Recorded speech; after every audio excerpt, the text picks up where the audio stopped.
Council's on her way. She's been held up by the weather, and we believe Roy will be here. But Dodd is not going to make it. So we'll go ahead and get started. First item of business is to approval of the and review of the minutes and approval letters. Anybody have any comments on either? And I have a couple comments on the minutes. At the first paragraph, it should be members with an S, not apostrophe.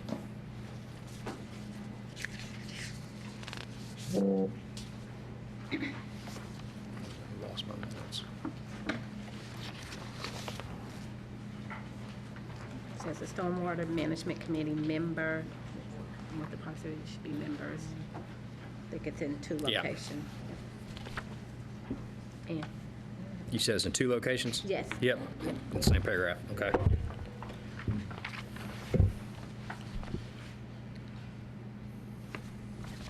Any other comments, minutes, or the Nothing. letters? On the letter for request number 2018-00022, it's missing the statement where it says said construction does not comply with section blah blah blah of the Can you repeat that? Stormwater manual.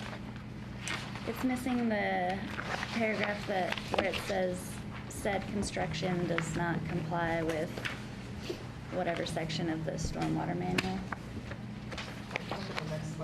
Yeah. Yeah.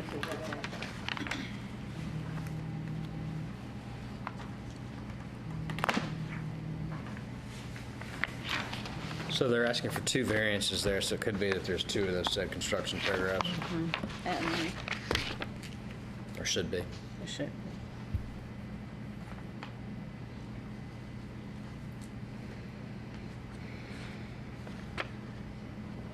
Any other comments to either the minutes or the meeting minutes or the letters?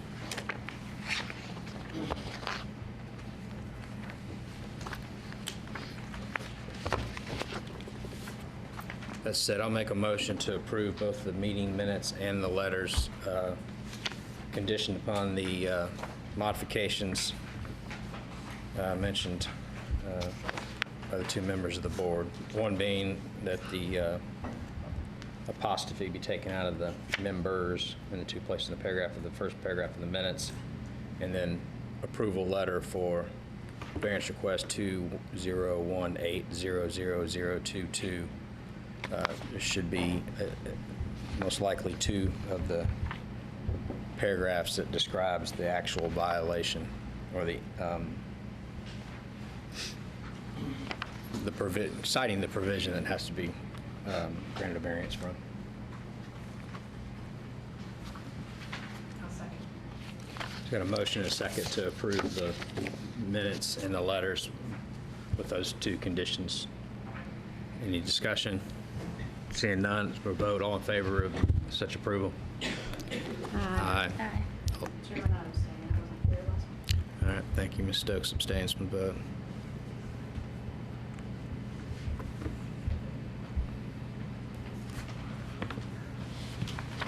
Okay, well, we've got 5 members, so we might as well move on. No telling just whether something happened to Roy too, or he's being held up. So let's move on to the first matter. If the applicant is here, they want to come up. We're just going to have them stand. I think it's got at the podium. And if we could go ahead and read the opening statement into the record, that'd be great. Our opening statement to the applicant. If you're not satisfied with the decision made by the Stormwater Management Committee, you may appeal the decision by filing for a writ of certiorari with the Davidson County Chancery or Circuit Court. Your appeal must be filed within 60 days of the date of the committee's decision. You are advised to seek the independent advice of legal counsel to ensure that your appeal is filed in a timely manner and that all procedural requirements have been satisfied. Thank you very much. Now we'll turn to the staff for a brief summary of the request. This first case is 2018-000027. This is the Accent Metro Center project located at 521 and 545 Great Circle Road, located at parcel 07011000100 and parcel 07015004000, located within Council District 2. The NPDES inspector will be Denise Johns. This case was granted a preliminary plan approval on January 5th of 2017 under case number 2016-00039, and that was to allow buffer disturbance to eliminate a 0.14 acre wetland and its associated wetland buffer that TDEC had labeled as low quality. There was a second request for placement of stormwater best management practices, or BMPs, specifically a bioretention area in the Zone 2 stream buffer. There was a third request for continuous maintenance of the portion of the Zone 2 buffer included in the bioretention area. And there was a final request for buffer disturbance of installation of trees in the pond buffer as part of the mitigation. Disturbance would have been limited to its installation of the trees with the existing vegetation to remain. That case was approved based on the evidence that the appellant provided at that time, along with the letter from TDEC, correspondence from the Army Corps, and other documentation requested regarding the landfill and other evidentiary material requested to be provided for the record upon returning to the committee with the final submittal, and included in the recommendations of staff. This current case has the following request: buffer disturbance to eliminate a 0.14 acre wetland area that TDEC has labeled as low quality, a request to allow a water quality BMP or a bioretention area to be located within the Zone 2 stream buffer, request to allow continual maintenance of the portion of the Zone 2 buffer included in the bioretention area, and buffer disturbance for installation of trees in the pond buffer as part of the mitigation and head walls for stormwater discharge. Disturbance would be limited to the installation of trees, storm line and head walls, and the existing vegetation would remain. Thank you. And I'll turn it over to the applicant. Thank you. I'm Philip Piercy with Catalyst Design, here representing the developer West Plan. As Eli mentioned, we came through a preliminary review just under 2 years ago. The plan that we are proposing today is pretty much exactly the same as the one then. Our requests are pretty much exactly the same, with one exception is that during our preliminary review, the staff requested that we add the disturbance for the head walls in the buffer, which was not originally in the original request. So the head wall that's over there where the hand is right there, that's been added to this request that wasn't on the preliminary request. Not a change in the plan, it's just a change in the request. That's correct. That's just one of their comments. Some of the site itself is impacted by quite a few streams. You've got a wet weather conveyance that kind of cuts from the south, right there, from the southeast up to the large wetland. We have a stream along the western side to the large wetland, and then a pond from that wetland on that's part of the Metro Center ponds and detention system that's all throughout Metro Center. And then we have the wetland that runs from a pipe that's under Great Circle over to the pond area. And so when we were planning on how to develop the site, we tried to lessen the impact on the water quality features, and with that, maintained the large wetland and provided the buffers required on the stream and the pond, but did impact the low quality wetland, which actually fell under TDEC's requirements for an individual permit because of the size.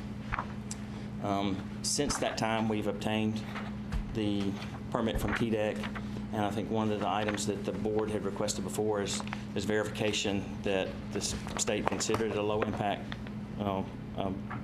wetland, and that is in their permit description of the site, low quality rather. We also have obtained the Corps permit for the work, and some of the other items that was mentioned in the review was verification of that the site had been filled in the past. All these features are not natural. The site was all filled, and so we provided some copies of the geotechnical report that shows the site has fill in places into depths of up to 20 feet. So I think we're completely in line with our approval from the preliminary, and I'd like to request y'all's approval of the final, and be glad to answer any questions you may have about the plan we've proposed. Thank you very much. Is there anyone here from the public to speak either in favor of or opposed to the variance request?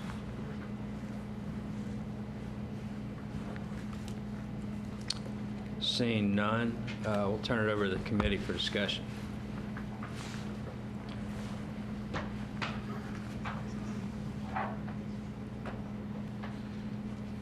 So with respect to each of the requests that you've made, the plans haven't changed since you were here for Right. approval. We're providing the same mitigation that we proposed, and the request other than that head wall, which was a staff comment. That's not a change in your plans, that's just a change Change in in your the request. application. Now, we did move the water, I think originally the water quality unit it's now shown down on the lower end, it's on this plan, but we've moved it up to the street just so it's outside of the fencing area and further away from the stream, but it's still the exact same effect, it's just moved on the pipe. And staff is comfortable with all the supporting documentation that was received. And we did have submitted our plans for review, received comments, and we resubmitted to address those comments yesterday. Anybody have any questions about it? Given the fact it's a pre-approval already. I'll make a motion to approve as submitted based on the fact that the property has a hardship with a wetland that's not natural, it's a man-made, and so it's very little. The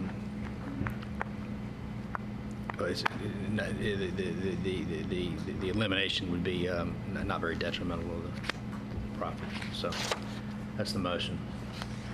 A second. We've got a motion and a second. The motion's up for discussion. Any discussion on the motion? Seeing none, let's take a vote. All in favor of the motion, say aye. Aye. Any opposed? None. Motion passes. Thank you.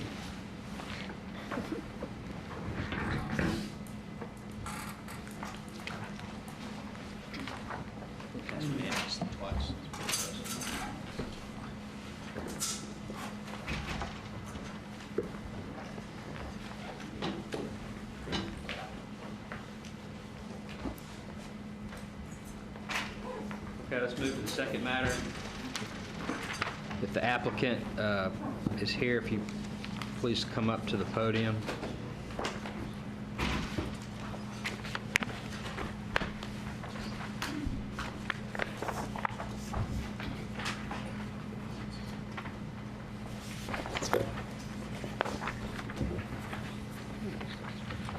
Oh, thank you.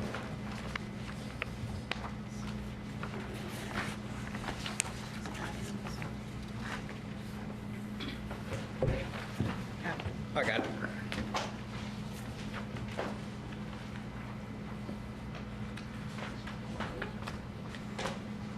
Mr. Gary, do we need to wait on a client or anything? You good to go? We're good. You were here when we read the opening statement, correct? Yes, sir. All right, with that, we'll turn it over to the staff for a brief summary of the request. Case 2-2018-00028, address 6719 Charlotte Pike, number 6. Parcel number 102-110C00900CO. Inspectors Lee Nelson, and this is in Council District 23, Mina Johnson. Applicant's request is to allow the following: disturbance to the Zone 2 buffer, including 1,194 square feet of impervious area, 735 square feet of pervious pavers, 1,190 square feet for bioretention areas, 645 square feet of grading and the slopes. Appellant Camille Daouk from Magnolia Properties, Representative Michael Garrigan with Dale and Associates. Stormwater staff does not think this project has a hardship. If the variance is approved, staff requests that they vary their tree species so that no one species makes up more than 20% of the total, and that fescue is not used in the buffer. Codes has no comment. Planning comments, the trees shown on the landscape plan for the variance should be a minimum of 2 inches in size. Greenways defers to the decision of the Stormwater Management Committee. Thank you very much. With that, I'll turn it over to the applicant. Thank you, Mr. Chair. My name is Michael Garrigan, Dale and Associates, 516 Heather Place. I'm here with Camel Doubt, our client and owner of the property today.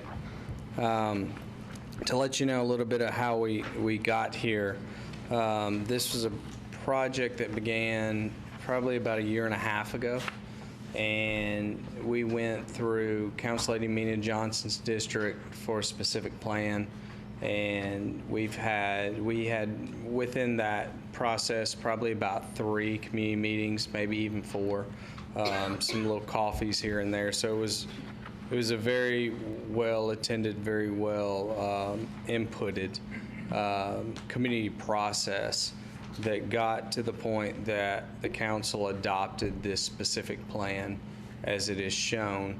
As it was shown with the Zone 1 buffer. And so we then, when the zoning was approved after about 1 year of a zoning process, we surveyed it, we started working on it, and we used the preliminary SP as a template, as we should, and we submitted it, and it went through 1 review, and then it was at the 2nd review that it was noted that this stream has more than 100 acres of drainage. And that is when the Zone 2 buffer came into place. So I understand staff's standpoint on the hardship, and my statement to that is simply that we're trying to build to what the neighborhood signed off on, and I met with Council Lady Johnson yesterday, and what she has signed on to, which is the plan that is before you. That's the hardship. To move on to something I can explain a little bit better to you, the mitigation. If you look at the handout that I gave you, the first page is what currently exists on the property. The driveway for the old house is completely within the Zone 2 buffer, and has some within the Zone 1 buffer. And there's I'm not sure, it's a sport court of some sort. It's a tennis court, or it's fenced, and it has lights in the back of the property. And that is also within the Zone 1 and the Zone 2 buffer. I want to point out that nothing proposes within the Zone 1 buffer. Everything proposes within the Zone 2 buffer. So our focus on this was to take a stream that, if you look at that first page of my handout, about 2/3 of it is currently impervious, the buffers, and mitigate the fire out of it and get it to a point that there's no way to argue that it's not being improved. Our plans, which we felt like were close to being approved when only a Zone 1 buffer was shown, relied solely upon the 3 bioretention areas that the plan shows to meet the standard regulations. As part of this mitigation plan, we're taking the standard asphalt for the site, turning that into pervious pavers. So our treatment volumes are much higher than what they're required to be, and our balance curve number has it has reduced about 10, I don't know if points is the right word, but 74 is our goal. We're at about 63. So from a quality and quantity standpoint of everything outside of the buffers, we're as good as any project you'll see. Now, when it comes to mitigation, We've got, we're proposing to plant 22 trees, and then instead of coming in with like a lot of shrubs and stuff, what we decided to do, and we're open for discussion on this, is just the peat pots or the containers of switchgrasses, a lot of switchgrass, because the buffer doesn't exist today. That first sheet shows that, and the photographs show it as well. The buffer, both Zone 2 and Zone 1, when you enter the property or driveway, the landscape or the vegetation you see right there is right on the bank of the stream. So this essentially could be viewed as a buffer mitigation plan or buffer remediation plan. We're improving the buffer. The stream is pristine and it's great, but right outside of that, 2 feet outside of that, is either a driveway or mowed and maintained grass. You can see it right through there. That's the top of bank on the left-hand side of the screen. And then the sport court is back straight right in there. Thank you. So we feel like we're doing an improvement. We feel like, and I felt it was important to sit down with Mina Johnson, the council lady, because she was so heavily involved in this when we took it through council. And we had, I hate that it was yesterday, but we had fall break for me, and then she was out of town for 2 weeks after that. But yesterday was the only time that we could find to meet, and we did.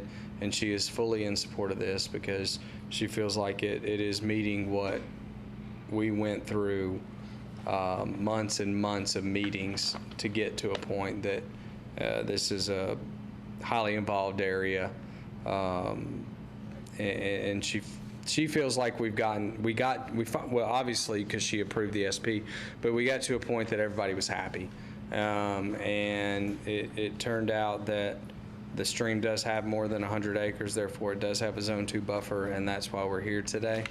Our impacts are very minimal. You can see Unit 5 has a small sliver. Unit 9 is the majority of it. But if you were to take that rooftop acreage, which is the only encroachment on Zone 2, and again, we have 0 encroachment on Zone 1, but the only encroachment on Zone 2 is less than a third of what impervious surface-wise what currently exists. So I believe at the end of the day, this is a much better situation than what currently exists. So happy to answer any questions. Thank you. Is there anyone here from the public to speak in opposition to or in favor of the variance request? Seeing none, turn it over to the committee for discussion. I'll ask a question. How did it get missed on the 100-acre deal? It's a great question. I'll take the blame for that. And I guess the point you were making on it got reviewed once, is that even after the first review, Metro didn't pick up on it. Second review they did, or is that? Yes, sir. And Metro is the one that identified the fact that it was more than 100 acres? It was the comment that we received that triggered me to say, hey, I need to look at this. How close was it? How many acres? It was 200, over 200, so it wasn't close. So tell me again, what currently exists where Building 9 is? I mean, I can see the asphalt Oh, I'm sorry. road and the pad, but is that where the sports field is, are you saying?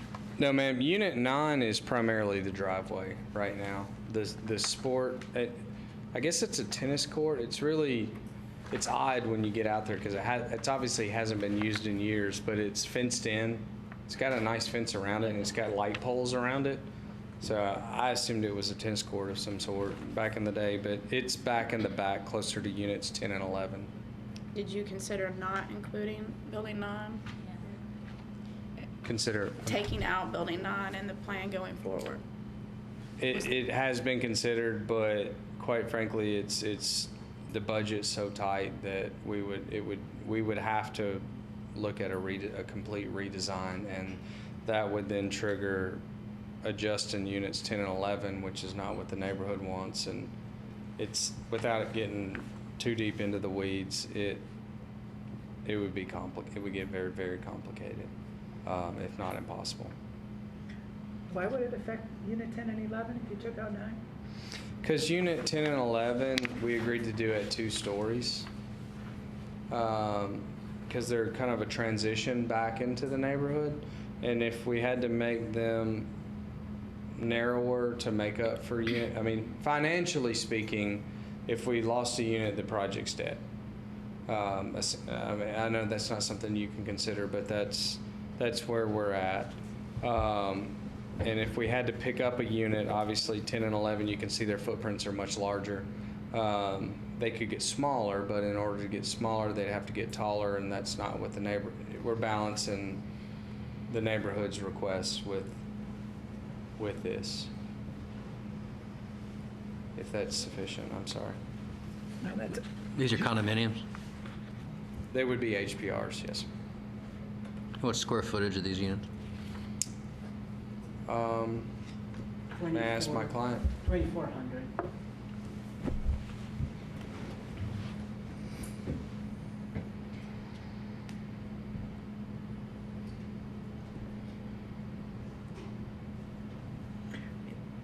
I appreciate all the effort you've made to reduce the footprints, and I see that there's a net loss in impervious pavement,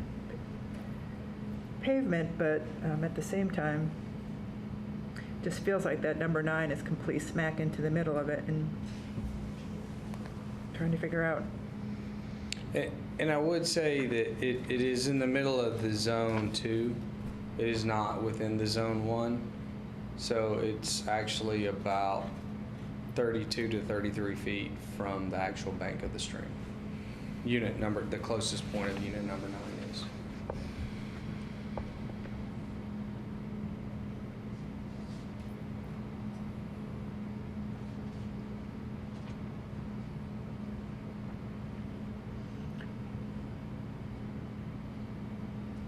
So the staff said there wasn't a hardship, but if the project is scrapped, if they can't build number 9.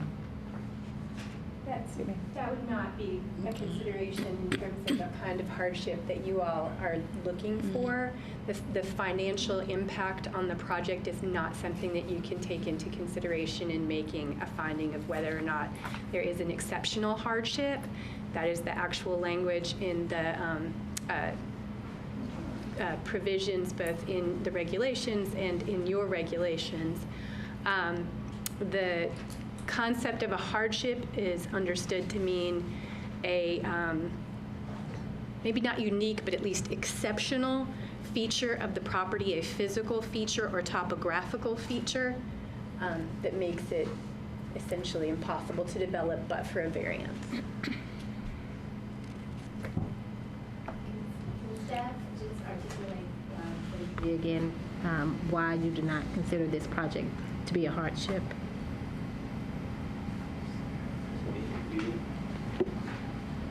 I'll take the first shot at that. I guess, and I want to say this really doesn't relate specifically to this site or this engineer. Mr. Garrigan submits a lot of projects to us, and he does a good job. But I think generally from a process perspective, the thought that something gets overlooked on the front end and goes through all approvals without consideration of stormwater requirements plays into that. And we had some discussions with legal staff, not specific, but just some general discussions, and there was some question raised about whether this constitutes a hardship. But from staff's perspective, I think it's fair to say it's more of a general and process perspective that, you know, things be considered in totality, not get approvals through respective processes and then say, I need a variance because my hardship is it got approved in other realms. Yeah, I agree that the kind of chronological timeline of the plans review process would also not be a relevant consideration for the determination of whether there is a hardship. And I'll state, I agree with everything you said, Mike. You know, but this was submitted, I mean, it was all submitted, reviewed, stormwater staff, everything in its appropriate fashion. And I think the importance of this is that this string of Charlotte across from Nashville West has a unique land use policy placed upon it.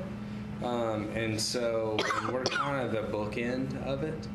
And so the reason this was so intensely reviewed with the neighborhood is that this is kind of the it could be viewed as a catalyst of a good thing or a bad thing. And so we went through so much with the neighborhood to make sure that the architecture was perfect, the buildings were perfect. We had brownstones where they wanted brownstone, all of that stuff. And the buffer was overlooked. And that's where it stands. And so all I can say is that we've made every effort in light of that to leave the buffer in a much better state than what it currently exists in. And to me, that's the point, that's the goal of the stream buffers. And we're creating a stream buffer where it doesn't exist. And I think the one thing that would be hard to argue in this case is that the proposed plan does not result in a better product than the existing. So I hope that helps our case. Thank you. Chairman?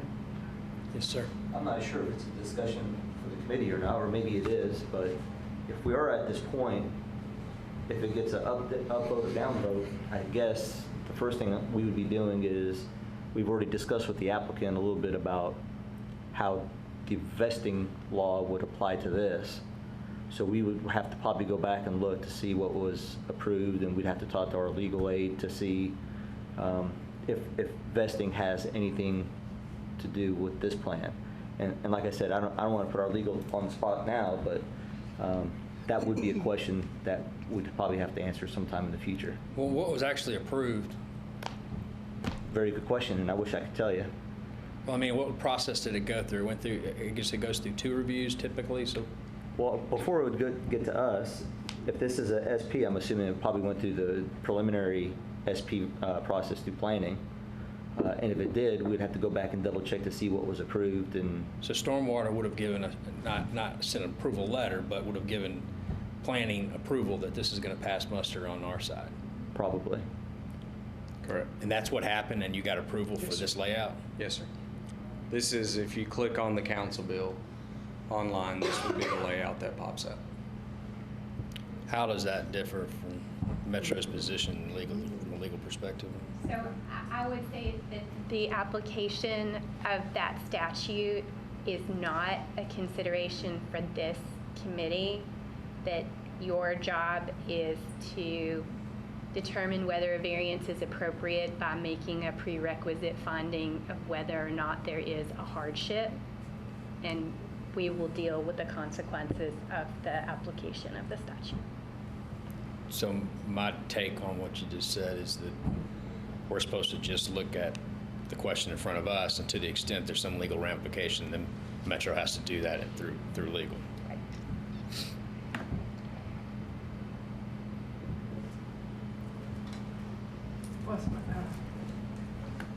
Chairman, I'll make a motion. I really do appreciate the effort you made to improve the property from its current state, and I wish there was a hardship present so that we would have an opportunity to do that. But since there isn't, I'm going to move that we, decline, or whatever it is, the application, since there's no hardship present. There's a motion on the floor.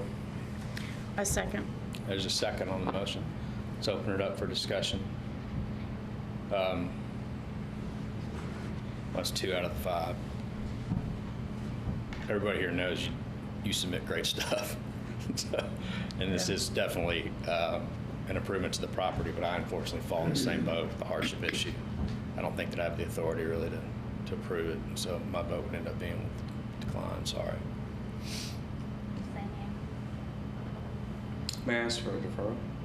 I'm sorry? May I ask for a deferral? Sure, you are allowed to ask for a deferral. So if that's what you'd like to do.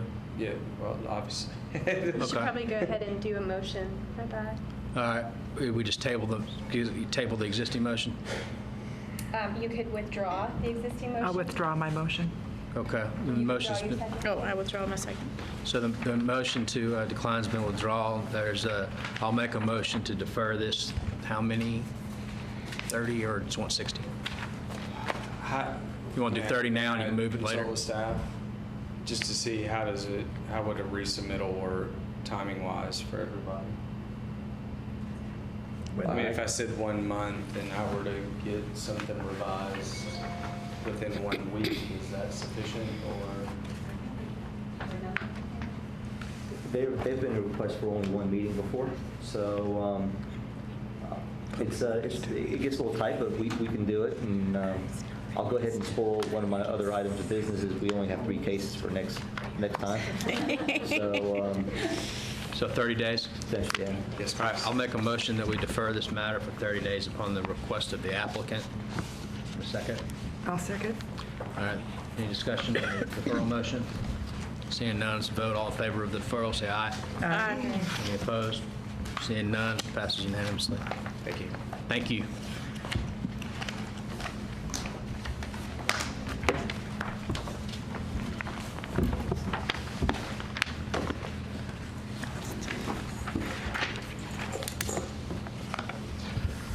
All right. The cases before us heard. We'll turn to new business. Turn it over to staff. Your good stuff's already been spoiled. So just an update, we are still continuously working on the checklist. Hopefully, one more meeting or two, we'll have something for you. I think potentially, the only thing I hear that may be a question, and I may save it for when Dodd comes back, but our current application checklist says that you're only required to have the application submitted to other agencies in order for us to accept cases. And I've heard maybe one or more committee members suggest that they would prefer to have approved documents versus just an application submitted, which doesn't really quite fall in line with the application checklist. So if we are moving forward with a change in the application checklist, I think we would be looking for guidance to whether it is still okay to have application only, or is it a requirement to actually have full approval from whether it be TDEC or U.S. Army Corps of Engineers. Historically, even on the plan review side, we like to run things concurrently. I will make a caveat that if there is a case that gets preliminary approval or final approval, and there's a change to that plan based on TDEC or another agency, we would not approve a plan with a significant change without coming back to the committee. So I'm not sure if that would appease one or more members to just leave it as application versus full approval. But I guess that's the biggest thing moving forward for the application checklist is love to know your thoughts, and maybe potentially at a different time if we want a couple other committee members here. Is the checklist part of the regulations? So we have to change the regulations, change the checklist? Well, so I always find the checklist on our webpage, and it's in a separate section called applications and forms. I would have to double check to see if it's also in the manual itself. I think it makes it easier for us if we have the approvals in hand as we review the materials, but I think it might prove to be a hardship for the applicants because it just delays everything further as they go through the process. And yeah, It would absolutely result in a delay. yeah, and since we have the opportunity to say if there's not an approval by TDAC, our approval is based on that. So I'm fine with having it be an application, but that's just me. Yeah, I agree. I don't think it's our intent to delay the process. Maybe staff, we could do a better job explaining it in a future other items of business about the application versus approval then. And maybe some coaching on when they put the application in here, because if the TDAC process takes 120 days, don't come here in the first 30 days, but closer to, where they might possibly get the approval. I don't know how long it takes to get TDAC, but. Yeah, I think the current process is probably the best way to do it. I mean, the experienced applicants know that further along in their process, it helps them here. It's not necessarily mandatory. I think that's the way to do it. Otherwise, you are just delaying development within Davidson County. Any other items from staff?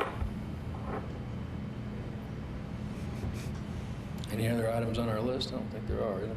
No. All right, I'm just waiting for a motion. All right, and I'll second it. All in favor of the motion? Aye. Any opposed? Sounds good. All right, thanks.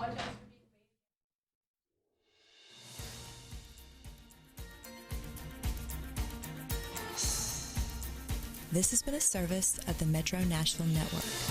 If you would like to see this presentation again, or for more information about this and other programs, visit nashville.org.